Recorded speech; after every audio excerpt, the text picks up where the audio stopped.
If you've ever wondered how your favorite treat, ice cream, is actually made, stick around. Today I'll walk you through a simple step-by-step process that you can use in your IELTS writing task 1. So let's get started. First, the process begins with basic ingredients: milk, cream, sugar, and sometimes eggs.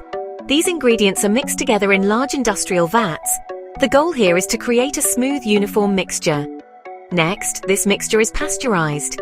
This means it's heated up to a high temperature for a short period of time. The reason? To kill off any harmful bacteria and make the ice cream safe to eat.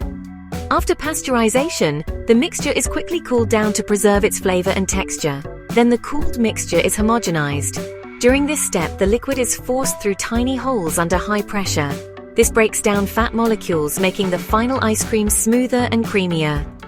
After homogenization, the mixture needs to rest. It's left to age in a refrigerated tank for several hours. This helps the ingredients blend together and improves the final texture. Once aged, it's time to add flavors and mix-ins. Think chocolate chips, fruit, or vanilla extract. The flavored mixture is then poured into a freezing machine. Here, it's churned while being frozen. This introduces air into the mixture, giving ice cream its light and fluffy consistency.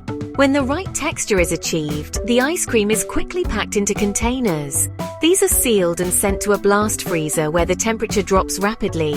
This step hardens the ice cream and locks in the flavors. Finally, the finished ice cream is ready for distribution. It's transported in refrigerated trucks to shops and supermarkets where you can buy it and enjoy it. So, to sum it up, ingredients are mixed, pasteurized, cooled, homogenized, aged, flavored, churned and frozen, packed and then distributed. For your IELTS writing task 1, remember to use clear sequence words like first, then and finally. Make sure you describe each step clearly and logically, just like I did here. With a simple process like ice cream making, you can show off your skills and impress the examiner. Thanks for watching, and good luck with your IELTS exam.